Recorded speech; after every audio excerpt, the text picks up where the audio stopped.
along the way in your life, you were told no, or you were forced to do certain things that then close the door over time towards what it is you really wanted.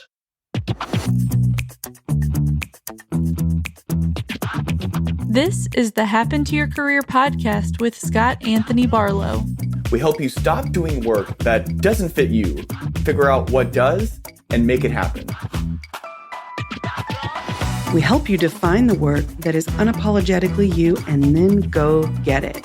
If you feel like you were meant for more and you're ready to make a change, keep listening. Here's Scott. Here's Scott. Here's Scott. Here's one for you. What does thriving at work mean to you? This should be a simple question, but we find that most people are basing their answers off of what they don't want or something that is better than where they're at now. An example? Well, I don't want all the office politics at work, or I want more flexibility. Those sound reasonable, right? But even if you achieve them, you're probably far from thriving. This means that the biggest thing holding you back is that you aren't allowing yourself to dream big enough or specifically enough. We're not basing this off of any reality that you've noticed. We don't want to use what already exists in your head. We want to dream. The dreams are from the collective unconscious. So we need to get into a different mindset. That's Ben Fox. He's a career coach at HTYC. He's made quite a few of his own career changes, which include teaching, owning his own business, even acting. And if his voice sounds familiar, then it's because you've heard his full career story in episode 496. We'll link that up in the show notes if you're interested in going back to listen. Ben describes coaching as working with people to stretch beyond what they thought was possible to achieve their dreams. I love that description. He's the perfect person to have on today to talk about how we work with clients to think outside of what they've ever imagined or what they've ever thought possible to define their ideal career. More importantly, for you to be able to take some of what we've learned working with clients and use it for yourself. Ben is someone who dreams very big. And as a coach, it allows him to lead by example and help clients get clearer on what their career must-haves are, and then to push through their mental barriers to figure out what is, in fact, an ideal situation. And what does that even truly mean? Breaking down what we call our must-haves and ideals when it comes to our career seems like a pretty simple concept. But the funny thing is, we limit ourselves much more than we realize. And we don't even know what's going on. And part of the reason for that is because we only know that what we have heard of or experienced ourselves, which means that if we don't have exposure to something, this creates a limitation that we don't even know that we don't know. In this episode with Ben, we walk you through specific exercises that we use with our clients to get them to dig deep and figure out what they would want, what they do want out of their career if there were no limitations. We also share the number one tool we use to help people identify what thriving looks like for them. So I want you to listen close as we go through this episode. But first, here's Ben discussing the problem that many people run into when they begin the process of defining their ideal career. It's definitely a challenge for a lot of people. And I think partially because people come to a career change having had to survive for so long and have this mentality of you kind of get what you get. You try to get the best you can from work, but it's not necessarily there to give you joy or support your life. Like, you have a function, you take care of it, so you take care of your family and they don't die, go homeless, like extremes. I think it's true for a lot of people, at least mentally. Well, I think what you say is true. So then when you're thinking about, like, how do you pursue or even think about something that is not in those extremes? It's not, it's not the surviving, it's not the tolerating, it's not the, I don't know, insert another word here that is on that extreme. And then when you're wanting to go to the opposite and then say, like, how do I pursue something that is better, something that is exciting, That is something, it is really challenging to just like flip the switch in so many different ways. Well, there's a lot of conditioning, culturally speaking, in the US, probably a lot of other countries too, that says you need to be grinding, you need to be setting yourself up so you don't fall into these pits of despair. The media doesn't help, of course. But yeah, these are not just family patterns. These are much larger societal things that I think a lot of people experience. Okay. So one thing that we see all the time is that, people will listen to the podcast and they will hear of, other people that have had these pretty amazing stories, and, normal people, wonderful people that have had, these really cool stories where over often many, many months, they have gone from being in that situation that they thought they had to tolerate all the way to a situation where it matches up with some of their ideals and, certainly many of the things that they want for their version of their ideal career. So the question becomes, how does that even happen? And then also, how do we even think about this? And I know the goal for you and I today is to talk through functionally how people can even think about what we'll often call ideals versus minimums. And we'll get to defining that here in a moment. But let's talk about dreaming first.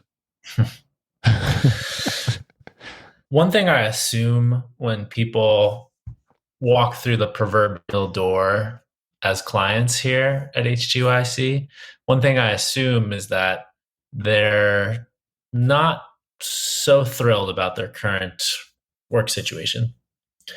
So there's a little more leverage. If you've made the decision to get help with your career, there's some line in the sand you have drawn saying, hey, I'm kind of done with how it's been going. So it gives me a little more access to this person's ability to dream. And I'm just personally someone that dreams really big. And I've found as a coach, it allows me to lead by example by doing that. But I find that when we think of dreaming in the context we're talking about, Scott, it's a prerequisite for people to move away from the things that didn't serve them to a type of situation where they can live out their ideals, where they can use their strengths to do the work and have the type of situation that they really want. We use the ideal career profile as our tool of choice for identifying what would make up an ideal career opportunity for our clients. I invented this when I needed a way to represent what I'd learned about my own version of an ideal career for myself. We separate the ideal career profile into 7 sections, which, if you've read the Happen to Your Career book, you know that already that this aligns with the 7 elements of meaningful work. These elements are contribution, flexibility and autonomy, quality of life, growth, signature strengths, supportive people, and finally, values, or what we value most. We're not going to go deep into what each of those are. Every single one has its own definition and how it relates to meaningful work. However, we do have a bonus series where we walk through each of these 7 elements and define them and go deeper into them. You can actually find those links to the 7 episodes in the show notes. So definitely check out the show notes. There's going to be quite a bit in there that'll be relevant if you want to dig deeper into anything we discuss in this episode. But let's go back to the ideal career profile. Each of these elements is separated into 2 parts. If you want to visualize them, think about it as almost 2 columns. 2 columns. And on the left, we have what we call minimums. And on the right, we have what we call ideals. Minimums mean what are your must-haves or the deal breakers for each element of meaningful work. For example, when it comes to your values, what do you know you need to be able to have or do to show up as your complete self? What values do the people you're surrounded by and the organization as a whole need to have in order for you to feel like yourself at work? If these aren't there, this is your minimum. And anything else would be a deal breaker. Otherwise, if you're accepting anything else, then automatically you are settling, right? Once you've defined your must-haves, that's where you can start to dream bigger and focus on your ideals. You might ask, why do we separate out minimums from ideals? The biggest reason that we found is that psychologically, we have a struggle to dream big and think about what could happen or might happen in the future if we have not already addressed the most pressing needs that we feel like we have. If we haven't handled the basics or drawn a line first with those minimums in terms of where we will and won't accept for us to be able to continue to have meaningful work, then it becomes really difficult for us to look beyond that and actually start to dream. So this in itself, the way that we've set up the ideal career profile, and no, it didn't actually start this way. This has been a product over the last, I guess ever since 2013, we've noticed that people struggle if we don't separate this out. So we've built it into the tools that we use, because particularly that ideals section can be one of the most intensive parts of the career change process. Why? Well, we find that when people start working through each of the areas of meaningful work, they're not able to get as specific as they need to in order to make it actionable for themselves. You may have found this too. I've struggled with it as well. That just means that we're all human. The funny thing is, when we think we're being specific, we say things like, I want to be excited when I come into work each day. That sounds great, and that is true, but there are so many more layers to what you need to understand about what creates excitement for you, or how that's created, or what makes you most excited, or what even causes you to move through that up and down.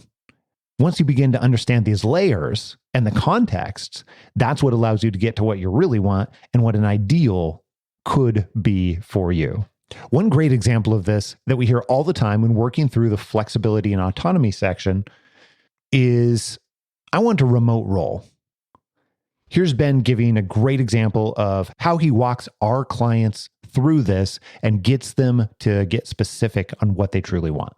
People will often say, like, yeah, I'd love hybrid or remote. And I have to clarify with them, well, you say hybrid. What do you mean by that? Do you mean that you would like the ability to go into an office whenever, but primarily be at home and have the flexibility to choose where you are whenever? Or do you want a company that's like, we are in office Tuesday and Wednesday, and the rest of the days you're at home or somewhere else?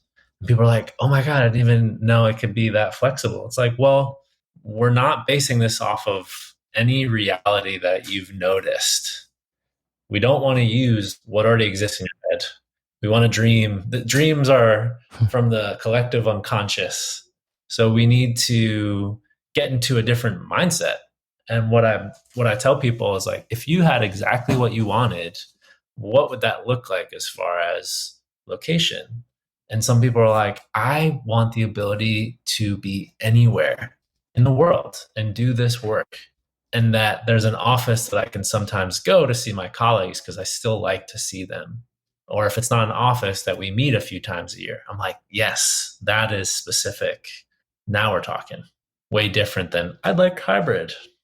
So if we're talking about getting super specific when it comes to defining your ideal career, let me give you another example of what this can look like, because it can be really hard to break down.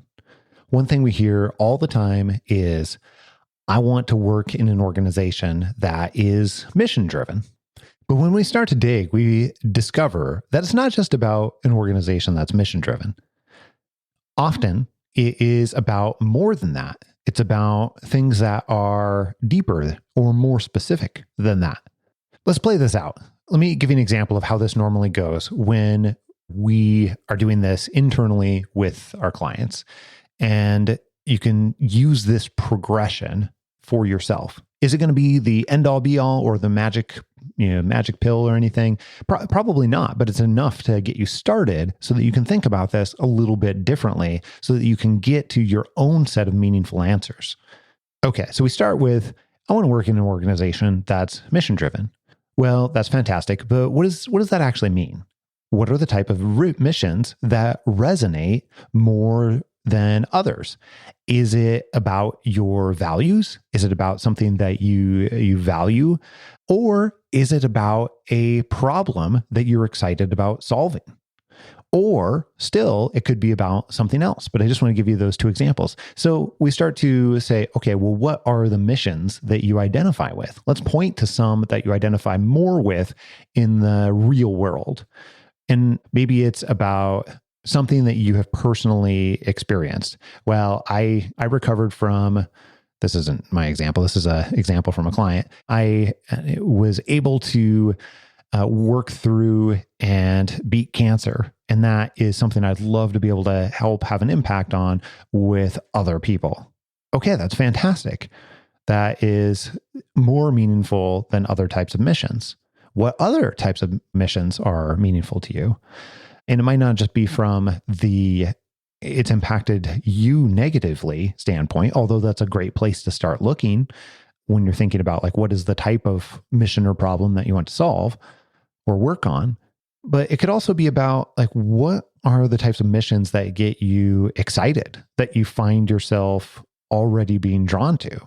For example, maybe it is the impending change to electric cars. And that idea in itself is something that you get really, really excited about and have been thinking about for years and sort of can't stop thinking about it.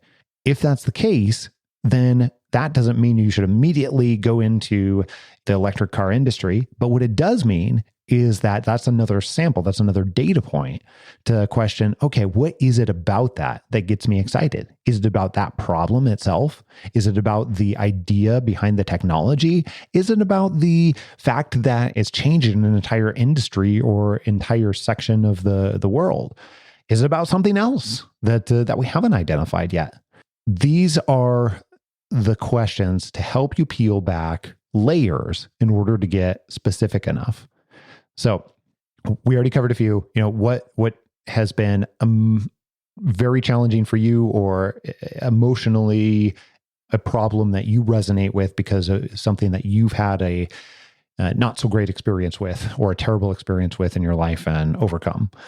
Another area could be those things that you are drawn to because you're particularly excited about it, and then start to break apart what happens from there, because those alone are probably not specific enough.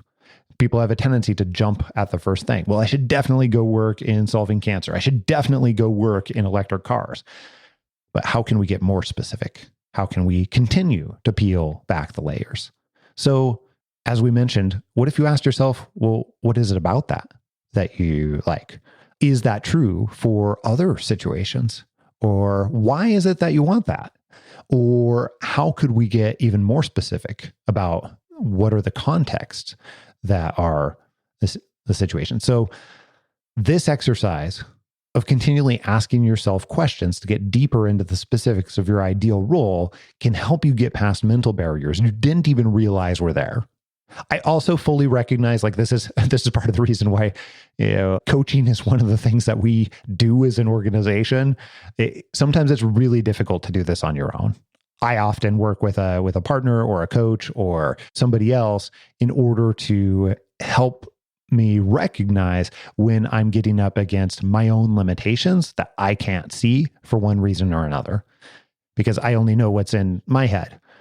And so I recognize that. So working with a friend, working with a mentor, working with a coach, working with someone else often can help you dig deeper than what you might have done alone, because often you'll get to something that seems obvious to you, and it's actually not the answer for what's going to make you happy or fulfilled later on, which means that chances are high when you thought you've been specific enough, you need to get even more specific.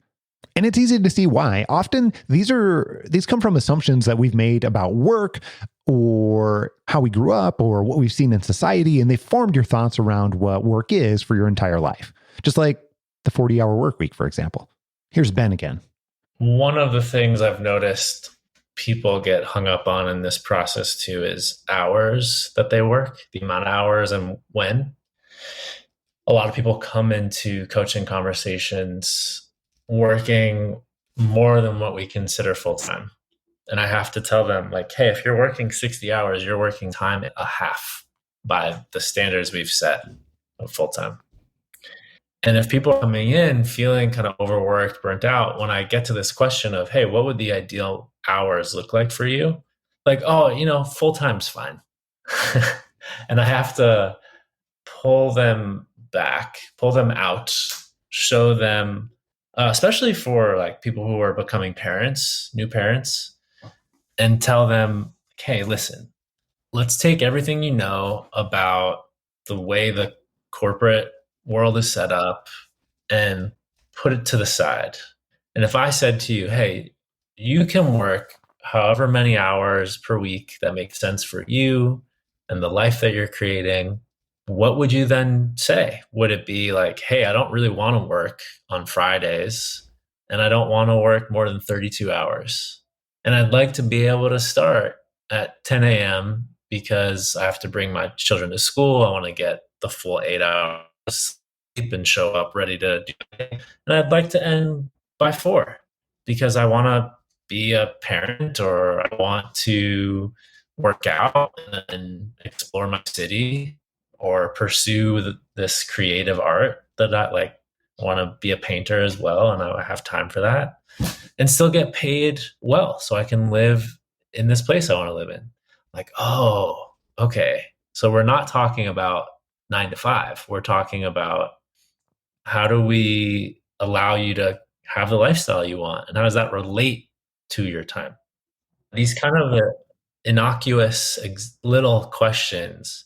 How many hours do you want to work? What do you want in terms of location? Are actually quite informative conversation starters. Where are people coming from? Because so often it's based on this history that was way less than ideal. Isn't that I funny? think it's our job in these beginning. Yeah, it is fun. I mean, it's sad. I personally feel sad that that's the case, but I feel so relieved that I can have this impact on people of like, hey, it can be anything you want. Doesn't mean it's going to happen exactly how we're saying right now, but we need your brain to open up in that way. I think what's fascinating about what you're talking about is that when we come in as professionals, just even asking those, what you called innocuous little questions like, hey, what hours do you want to work? Or, what does flexibility look like? It gives us a sense of where people are starting from in terms of, it gives us little clues into what some of their existing beliefs about what is possible are based on how they're answering those questions, which is cool because then, every single person can only start from where they are currently at. And then to your point, like we get to make the impact of helping people think more broadly than that, or more holistically than that, or reimagining what they believe to be true. And I think that's really powerful and fun. I like that you said fun because that's what was going on in my mind as you were talking. I literally feel like I'm in a playground beckoning my clients to come down this slide with me into this ball pit or jump on this trampoline. Like, yeah. I'm literally saying, let's have fun. And they're like, oh, no, I can't slide down into the ball pit. No, I don't. There's all the balls down there. Like, I might get hurt. Yeah.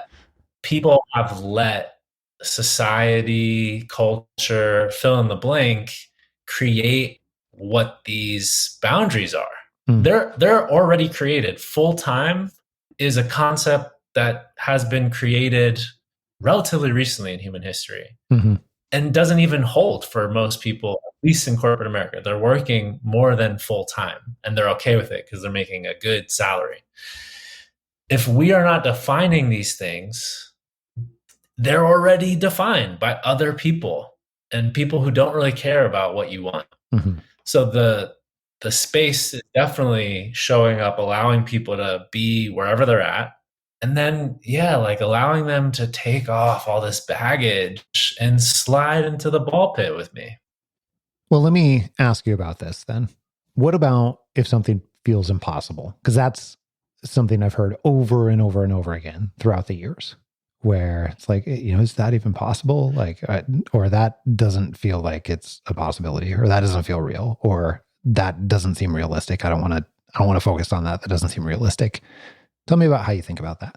It's important to pick out the word feel here. This is often what in our heads, based on our experience in our past, we believe, and a feeling of impossibility. There's no way this could happen. I've never seen this. I've never experienced this. It just probably doesn't exist. And I think part of the work here, when you start talking to a coach, is feeling the impossibility. Like that's a heavy weight. My dreams equal impossible.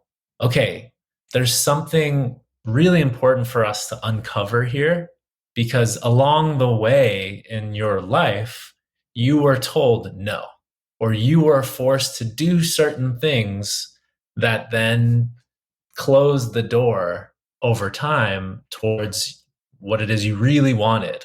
So now this weight of impossibility that you feel or experience or believe to be true becomes the part of the prerequisite to actually getting the things that you want. We need you, and I feel this way right now as someone who's stepping pretty fully into being an actor. It feels like there's no way I can make this happen. And when I'm in those moments, and when I'm in those moments with clients, I have to remind them and myself, like, hey, this is actually a good thing.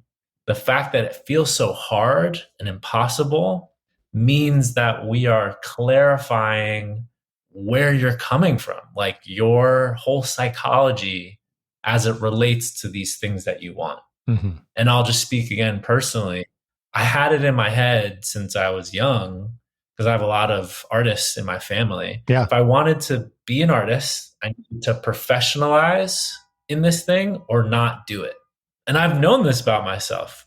And I've got to the point this year where I said, I'm done with that. I don't want to think like that anymore. I have so much fun when I act. I'm going to go for my dreams now.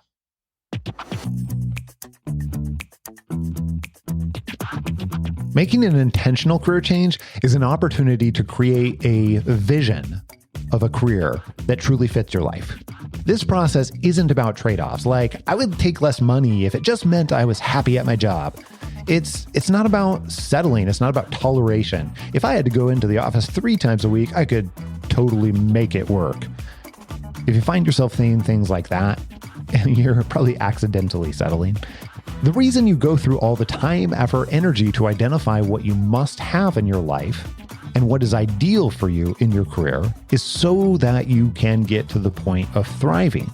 Now, the other thing to acknowledge here is that while this work may seem tedious, it has huge ramifications on whether or not you will find your version of your ideal career. Most people are not clear on what they truly want, and when that happens, it becomes difficult to find what you truly want. Nearly impossible. But when you do understand what you want, it creates a competitive advantage for you because it helps you be able to immediately move closer and immediately focus on what you're looking for. Also, organizations and hiring managers will come in with their idea of what you need. But when you already know what your must-haves and what your ideals are, you can turn the table and be able to integrate into the conversation and ultimately negotiate for what is the best possible solution for you and the organizations you might work with. I personally believe that every person in this world at this point in time deserves a freaking amazing career. I really do. And it's more possible in so many different ways than what it was for, people 20, 50, 100 years ago. And is it the same for every single person in the world? No, absolutely not. But the majority of us in many countries at this point have this possibility. And I think it's your responsibility to define what you want and not waver, because that's going to impact other people. It's going to impact productivity in the world. It's going to impact your happiness, which then gets passed on to other people. And spreading positivity is something that can strangely come from having a fulfilling career. Okay, if you want to get started on this, let me leave you with two things. If you haven't already been through our Figure It Out 8-day mini course, then I would encourage you to start there. We'll put this link in the show notes too. And what it'll do is it'll ask you a couple of questions every single day that will help you begin to create your own version of your ideal career profile that we mentioned earlier. Or you can go to our website and it's right on the front page. Just click, put in your email. You'll get an email every day for 8 days. And then from there on out, you'll get some of our most valuable resources right in your email box. So go check out the show notes for that 8-day mini course. Now here's a sneak peek into what's coming up next week, right here on Happen to Your Career. Out of all the things that we get to do here at Happen to Your Career, I have a lot of favorites, I got to tell you. But there's one thing that I almost always make the time to do because it's absolutely fascinating to me. It's fascinating because of the psychology that goes in behind it. It's fascinating because I love to look at it as a gigantic social experiment.